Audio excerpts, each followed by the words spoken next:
सालों पहले पीतल नगर में किशन नाम का एक किसान रहता था। वो गांव के एक जमींदार के खेत पर काम करके किसी तरह अपना घर चला रहा था।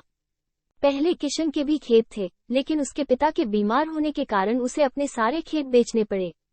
मजदूरी में मिलने वाले पैसों से पिता का इलाज कराना और घर का खर्च चलाना मुश्किल हो रहा था। वो हर दिन सोचता कि कैसे घर की स्थिति को बेहतर किया जाए। आज भी इसी सोच के साथ किशन सुबह सुबह जमींदार के खेत पर काम करने के लिए निकला। खुदाई करते समय उसकी कुदाल किसी धातु से टकराई और तेज आवाज हुई। किशन के मन में हुआ कि आखिर ऐसा क्या है यहाँ। उसने तुरंत उस हिस्से को खोदा तो वहां से एक बड़ा सा पतीला निकला। पतीला देखकर किशन दुखी हो गया। किशन के मन में हुआ कि ये जेवरात होते तो मेरे घर की हालत थोड़ी सुधर जाती। फिर किशन ने सोचा कि चलो अब खाना ही खा लेता हूँ। किशन ने खाना खाने के लिए अपने हाथ की कुदाल उस पतीले में फेंक दी और हाथ मुंह धोकर खाना खाने लगा। खाना खत्म करने के बाद किशन अपनी कुदाल उठाने के लिए उस पतीले के पास पहुंचा। वहां पहुंचते ही किशन हैरान हो गया। उस पतीले के अंदर एक नहीं बल्कि बहुत सारे कुदाल थे। उसे कुछ समझ नहीं आया। तभी उसने अपने पास रखी एक टोकरी को भी उस पतीले में फेंक दिया। वो एक टोकरी भी पतीले के अंदर जाते ही बहुत सारी हो गई। ये सब देखकर किशन खुश हो गया और उस जादुई पतीले को अपने साथ घर लेकर चला आया। वो हर दिन उस बर्तन में अपने कुछ औजार डालता और जब वो ज्यादा हो जाते तब उन्हें बाजार जाकर बेच आता। ऐसा करते करते किशन के घर की हालत सुधरने लगी। उसने इस तरह से बहुत पैसा कमाया और अपने पिता का इलाज भी करवा लिया। एक दिन किशन ने कुछ गहने खरीदे और उन्हें भी पतीले में डाल दिया।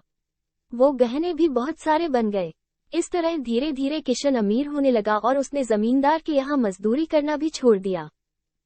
किशन को अमीर होते देख जमींदार मोहन को किशन पर शक हुआ। वो सीधे किशन के घर पहुंचा। वहां जाकर उसे जादुई पतीले के बारे में पता चला। उसने किशन से पूछा, तुमने ये पतीला कब और किसके घर से चुराया? डरी हुई आवाज में किशन बोला, साहब, ये पतीला मुझे खेत में खुदाई के समय मिला था। मैंने किसी के घर चोरी नहीं की है। खेत में खुदाई की बात सुनते ही जमींदार ने कहा, ये पतीला जब मेरे खेत से मिला तो यह मेरा हुआ। किशन ने जादुई पतीला ना लेकर जाने की बहुत मिन्नतें की, लेकिन जमींदार मोहन ने उसकी एक नहीं सुनी। वो जबरदस्ती अपने साथ वो जादुई पतीला लेकर चला गया। जमींदार ने भी किशन की ही तरह उसमें सामान डालकर उन्हें बढ़ाना शुरू किया। एक दिन जमींदार ने अपने घर में मौजूद सारे गहने एक एक करके उस पतीले में डाल दिए और रातों रात बहुत अमीर हो गया। एकदम से जमींदार के अमीर होने की खबर पीतल नगर के राजा तक पहुंच गई। पता लगाने पर राजा को भी जादुई पतीले की जानकारी मिली। फिर क्या था, राजा ने तुरंत अपने लोगों को भेजकर जमींदार के यहाँ से वो पतीला राजमहल मंगवा लिया। राजमहल में उस जादुई पतीले के पहुंचते ही राजा ने अपने आसपास मौजूद सामान को उसमें डालना शुरू दिया। सामान को बढ़ता देखकर राजा दंग रह गया। होते होते आखिर में राजा खुद उस पतीले के अंदर चला गया। देखते ही देखते उस पतीले से बहुत सारे राजा निकल आए।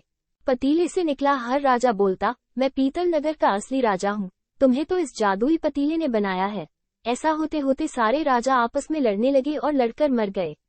लड़ाई के दौरान वो जादुई पतीला भी टूट गया। जादुई पतीले के कारण राजमहल में हुई इस भयानक लड़ाई के बारे में नगर में सबको पता चल गया। इस बात की जानकारी मिलते ही मजदूर किशन और जमींदार मोहन ने सोचा, अच्छा हुआ कि हमने उस जादुई पतीले का इस्तेमाल सही से किया। उस राजा ने अपनी मूर्खता के कारण अपनी जान ही खो दी। सीख, जादुई पतीले की कहानी से दो सीख मिलती हैं। पहली कि मूर्खता का अंत बुरा ही होता है। दूसरी यह कि हर सामान का इस्तेमाल संभल कर करना चाहिए, अति हानिकारक हो सकती है।